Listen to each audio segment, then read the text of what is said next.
Hey everybody, it's Eli here, and I'm going to show you another video that I learned from Fluke Master.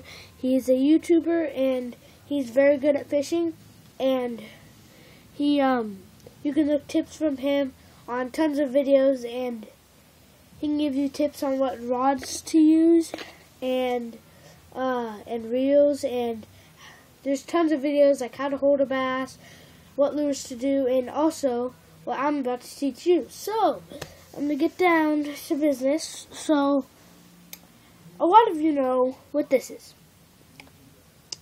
A Berkley Havoc Line Pit Boss. You should know.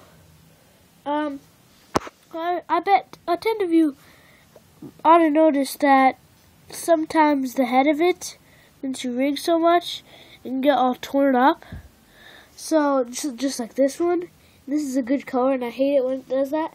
So I just figured out a way from Fluke Master to make it so it's in good condition and it stays that way.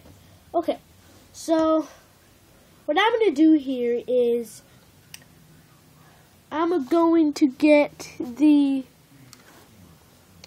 this hook right here, okay? And then I'm going to get the Pit Boss, the one with the torn up nose, and I'm going to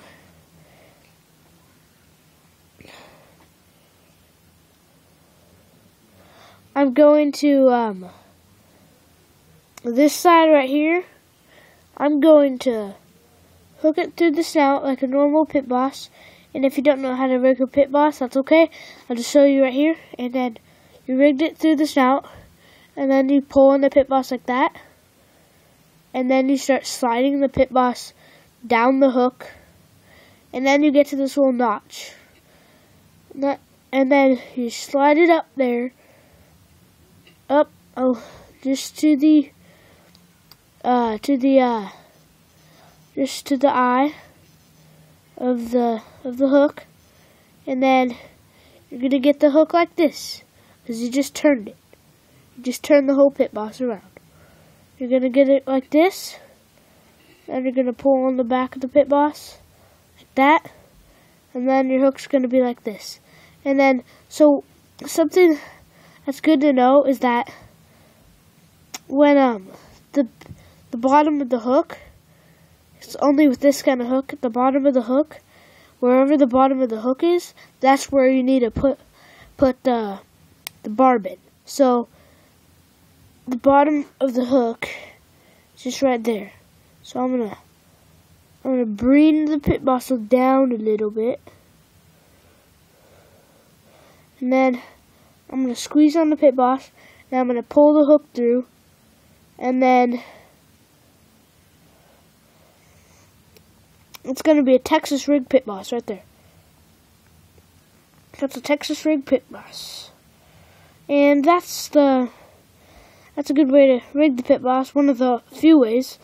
There is different ways, but they're just messed up. And I think this is definitely the best way. This is the only way that really makes sense. So it should look like that, and you're gonna want, and this is gonna be the bottom of the Pit Boss, if you didn't know. And the barb right here, you're going to want that just touching and poking into a little bit of the Pit Boss.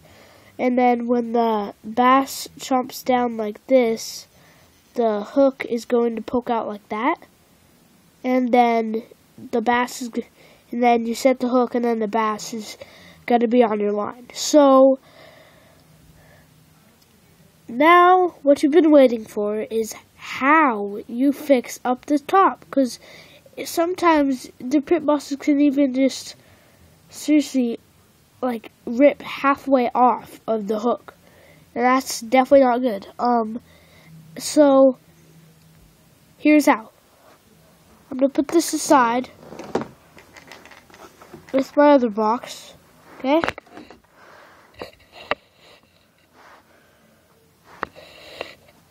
So now I use a Matzo rod with a Matzo reel. Pretty good. It's good for frog fishing. I'm gonna get some braid, and I'm gonna buy a Lew's. I'm gonna buy a Lew's reel, and then I'm probably gonna buy some really like a nice rod. That's cheap though. I'm on a budget, so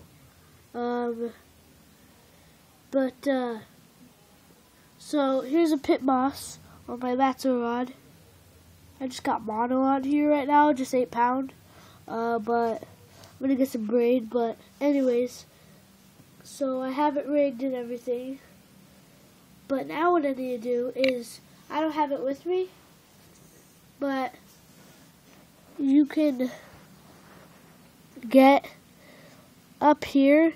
There's usually like cracks and stuff, like this one.